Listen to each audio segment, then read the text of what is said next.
with you, YouTube. Now, this video is not going to be Packer related, but there's a tie to the Packers, if you might say. This is my review of episode 1 of Hard Knocks with the Dallas Cowboys in 2021. Now, the first opening scene starts off with Dak Prescott reliving his horrific injury from the Giants, and him explaining, his thought process of going through that moment emotionally. He said he tried to pop his ankle back in place, and then it didn't happen. Said he went to the next best thing to keep him calm.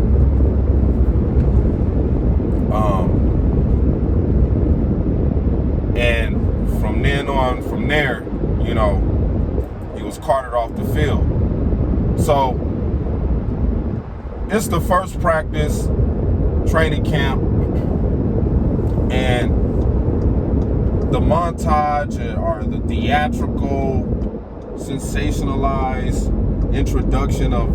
reintroduction of Dak Prescott after having that injury, was a little bit overboard to me. Just seeing that scene of him walking down to the field. I guess it was supposed to be, a good feel-good moment of, Dak Prescott is back, the $164 million quarterback for the Dallas Cowboys. So the first practice, Dak is just running and gunning. He's 110. He's going 110, man. Just excited to be back out there. And it was good to see that, It's good promotion for the Cowboys, for the Cowboy fans to see that Dak Prescott is 100% ready to rock and roll. So the thing that caught me at first was that you didn't see Dak and Mike McCarthy talking to each other. I thought that was very interesting. Very interesting. Very interesting how that we didn't see that in the opening.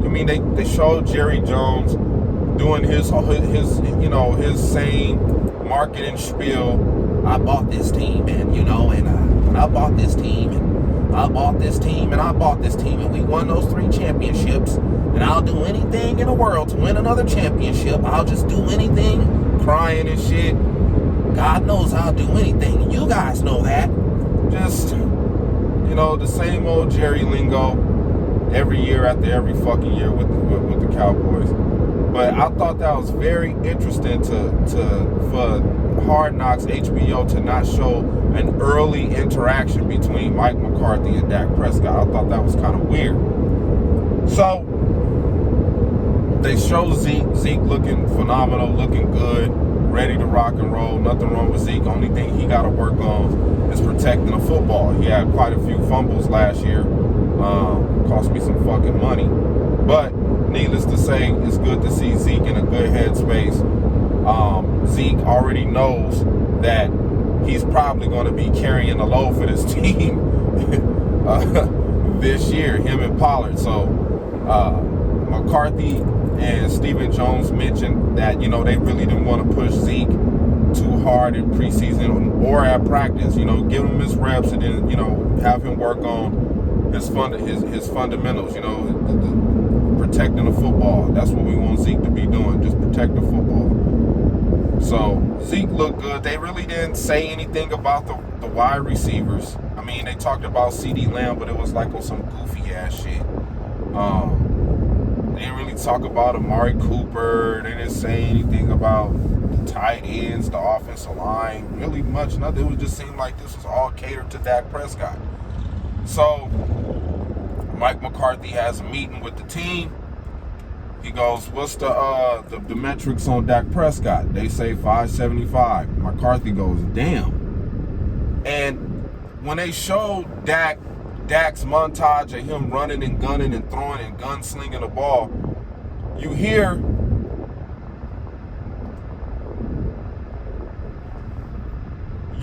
Kellen Moore's voice in the background. Yeah, Dak, there you go. That's the way to do it. Good job, Dak. That's Kellen Moore saying all of that. That's Kellen Moore saying that shit in the background when you hear Dak gunslinging. Dak is being very cocky. You know what I'm saying? He talking that talk. He talking that $164 million quarterback talk. You know what I'm saying? He in that room. He in that tax bracket.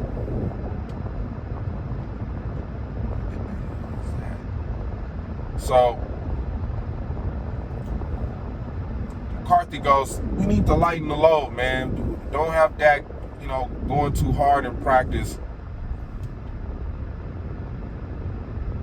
Kind of limit him, you know what I'm saying? Calm him down, you know what I'm saying? Kind of take it easy. So practice come around tomorrow. They tell Dak, hey, man, you're going to have a light load today. Take it easy, relax. And Dak's pissed. I want to play, man. I've been resting too long, man. I've been resting long enough, man. If I'm sitting, the more I sit, the rustier I'm gonna be. Man, I want to get in. He taking other reps from the other backup quarterbacks. You know what I'm saying? He the $164 million man. He got that kind of authority. He could shove his way through a couple of people. You know what I'm saying? So Dak really feeling himself. And he want to get reps in. Why? Because the cameras are on. That's why. The cameras are on. Now, I used to like Dak until I seen this episode, man. His character or how HBO portrayed him just made me just kind of like, I don't know about this dude, man. He might not be the one. So Dak is out there taking reps, talking shit, pushing his $146 million contract around out there on the damn field. Nobody can tell him nothing. And still, no interaction with Mike McCarthy. None whatsoever. I'm like, where's Mike McCarthy at? They showing Dak by himself and Mike McCarthy somewhere else. This was the most telling thing about episode 1 was the quarterback and head coach relationship.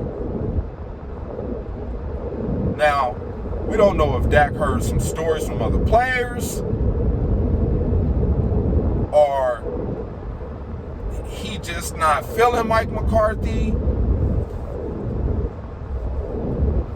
Who knows what the problem is? But it's very telling. In the first episode,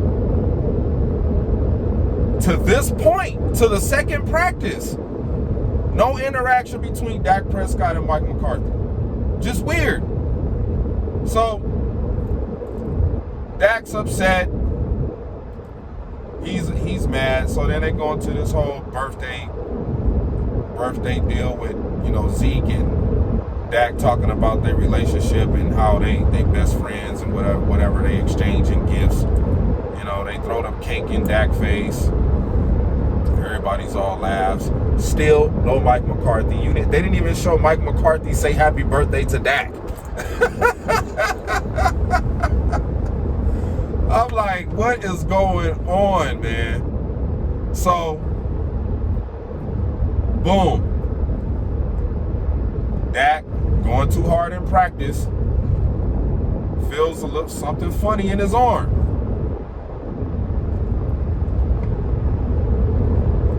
This is when you get the first interaction between Dak Prescott and Mike McCarthy. It's when he gets hurt. And still, when he got hurt, prior to that, Mike McCarthy still didn't interact with him. He goes to the team doctor, team trainer doctor, rubbing that arm. Dak says, yeah, you know, my arm goes weak when I follow through. Like, I'm not feeling it fire off. I'm not feeling the muscle fire off, getting power from the muscle. It just feels like as soon as I get ready to release the football, I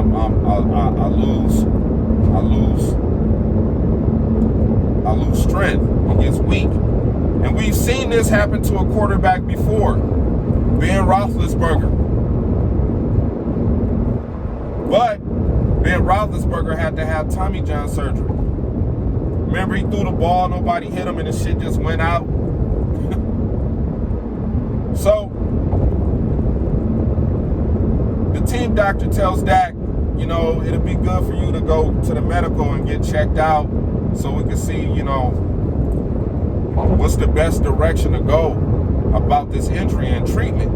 So Dak pushing this $164 million contract around. Now I'm going to stay out here and watch the practice. So, still no interaction with Mike McCarthy. So Mike McCarthy goes to the team doctor. Hey, why is Dak still out here? What's going on with Dak? He goes, oh yeah, Dak, it might be a lat issue. You know what I'm saying? Mike McCarthy goes, what? Yeah, man, he's done for the day. You know what I'm saying? He was like, well, why is he standing out here? There's a reason why Dak stood out there and didn't go in. It was going to look bad for the cameras because he's hurt.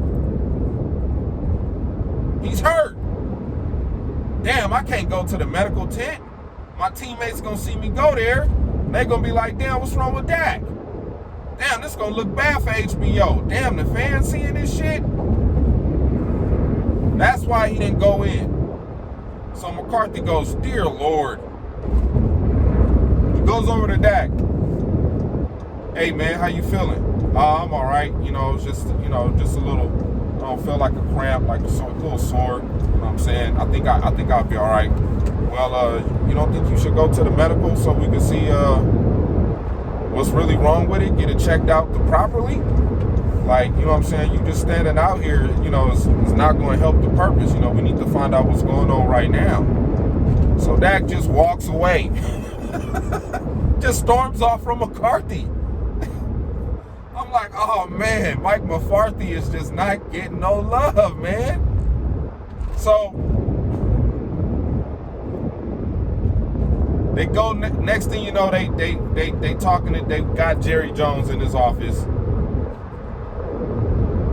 Eating some McDonald's.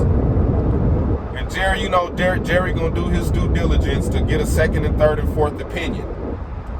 Now, mind you, he just paid this dude $164 million. So Jerry's calling a guy that specializes in this kind of injury that deal with pitchers. A lot of pitchers in baseball get this significant injury, you know, with the lat, you know, your arm and shit, your muscle. So the doctor tells Jerry, yeah, man, a lot of baseball players get this injury, and sometimes it might shut them down for the whole year. You know, depending on if it's a strain one, if it's a grade 1, grade 2 strain, depending on how strained the muscle is, you know, it will determine the healing process. It got to heal on its own. So, yeah, Dak don't need to be throwing. He don't need to be throwing. I mean, if it's a mild strain, you know, nothing major, then yeah, he could possibly be ready to rock and roll for week 1. So Jerry goes, so can he do some? Yeah, so he can get out there and do some light throwing, right? No, Jerry, no throwing at all. The doctor is telling you, you do not want to fuck this up, bruh. Protect your investment at all times, Jerry.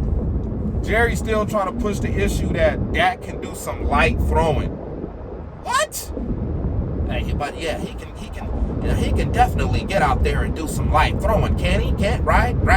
No, no, Jerry, shut Dak down. So Dak is shut down. Dak think he's going to be shut down for 2 weeks, but he's going to be shut down longer than that. But at the one thing he did mention at the beginning of the when it started, he did say he had to have 2 surgeries on his ankle. He said they kind of rushed the first surgery, and then it was like, oh shit, we got to go back in and fix this shit. So kind of like a little, that's why the whole Alex Smith thing kind of correlates with each other, with him talking to Alex Smith, because he had to have a second surgery, and you know, there might have been some doubt in his mind that he probably would have had to have more surgeries. But back to the arm injury, I couldn't believe Jerry was trying to Romo Dak. Get him out there. We need him out there. You know, having the most richest franchise in the NFL in sports at $5 billion. I mean, in football, man, the product got to be out there on the field, man, to keep that like that. You know what I'm saying? So Dak is sidelined, and then, you know, McCarthy, they go to McCarthy. They go to Mike McCarthy. Mike McCarthy is in this meeting, right? This is very telling. All Packer fans should be watching Hard Knocks. I don't know why no Packer fan is watching this shit. We should all be watching this shit so we could get a real fucking good idea of how Mike McCarthy was with the Green Bay Packers. Now, mind you, they got cameras on them. So Mike McCarthy comes out and try to have this kind of Pittsburgh tough, militant type of banter with the players. It's about winning championships. You know what I'm saying? We not about to be Charlie fuck around and high school Harry. Charlie fuck around and high school Harry. High school Harry, he could get the hell up out of here. We don't got time for that. I'm sitting here like, and they pan into the players, and it's just not. I mean, some of the players is making, you know, some gestures of, oh, okay, this dude is talking that talk, and then some guys is looking at that shit like, bro, we done heard this fucking bullshit from Jason Garrett, man. We done heard this shit from Jason Garrett, man.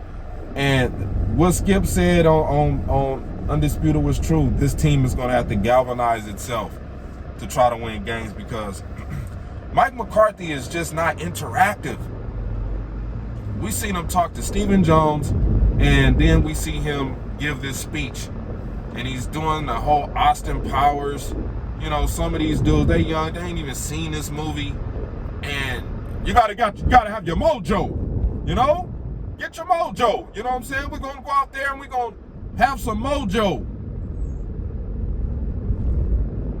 So I love the drill. I mean, very, very, very, you know, that's a good drill. Just throwing different scenarios out there. It's the fourth quarter, 1 minute and 18 seconds left. It's 1st and 15. You guys just had a penalty. You on the 40-yard line. Clock is ticking, got to make something happen. Who got the mojo? Now, I love the drill, but, you know, it's the whole Austin Powers lead up to, you know, getting these guys to be enthusiastic about a drill that they probably was going to be enthusiastic about without the whole Austin Powers spiel. It was just a little corny to me, but, you know, it got the guys going, man. That's what you wanted to see. Now, a lot of people are not going to talk about that. Those guys were out there having fun, competing. You know what I'm saying? So McCarthy does have some kind of kick to get this team going. You know what I'm saying? He's a head coach. He got to have some kind of spark to get him going. You know, so just the whole, when they showed that part with him in front of them in the meeting room, it was just like, kind of corny-ish a little bit. You know, and you could see that Mike McCarthy was playing up to the camera to try to prove, the naysayers from what was written in the expose about his coaching methods and how he interacted with the players. But you do see him not interacting with the players like he was in Green Bay. Now that's what's been shown. That has been shown for real. We see that shit. So after that BS, they go into, these getting them prepared to play against the Steelers for the Hall of Fame game, which they lost. And they got a chance. You got a chance to see, how all the rookies are that get picked in the first round.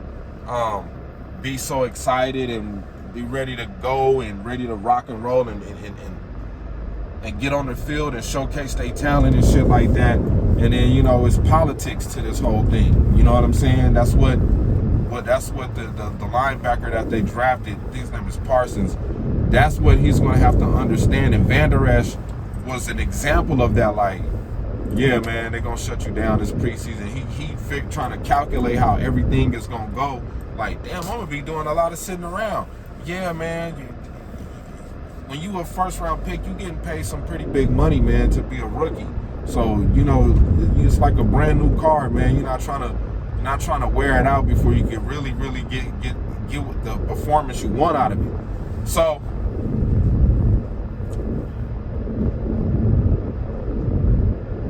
they show that they show the rookie competing at a high level, very competitive, which is a good thing. That's what you want out of your rookie. So I like that part of the whole thing.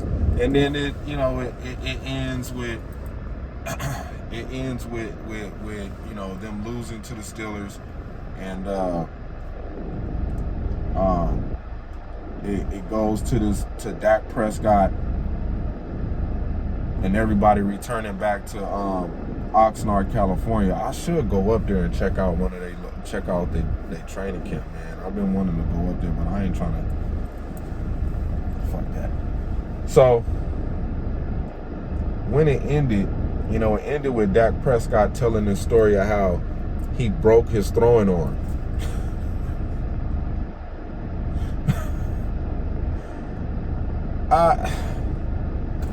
All I can say is, man, what I gather from the first episode is that coach and quarterback relationship is not all the way there, man. If it's even there anywhere. I don't think they even have a relationship, man. McCarthy and Dak Prescott. It was just awkward. Oh, McCarthy cracked a joke on Dak, and Dak took it McCarthy was like, hey, man, I'm just busting your balls. And it was just an awkward moment, man. Like, come on, man. There is no relationship between these two men, man. I do not know how the Dallas Cowboys are going to roll through this 17-game season with this dynamic between coach and quarterback. Now, Dak is not Aaron Rodgers. We know that. This might be a bad season for Dak Prescott. Just watching Hard Knocks. This might be a bad season for Dak Prescott, man. So I know if this season is bad for the Cowboys, people are going to be calling for Mike McCarthy to get fired. If it's one relationship you want to have intact, is the quarterback relationship. He's the motherfucking guy that got to go out there and make sure that dudes are going to be ready to make plays. So I'm ready to see episode 2. Like I said, I think every Packer fan should be watching this shit. It's very, very interesting to see how Mike McCarthy and Dak Prescott are gonna work together. So with that being said, man, shout out to the Dallas Cowboys for the funny entertainment. Even when y'all do play this season, it's gonna be some funny football. Yeah, so get ready for another year of Stephen A. Smith kicking another mud hole in the fucking Dallas Cowboys all season long. But yeah, that's interesting, man, to see that relationship work. I'm out.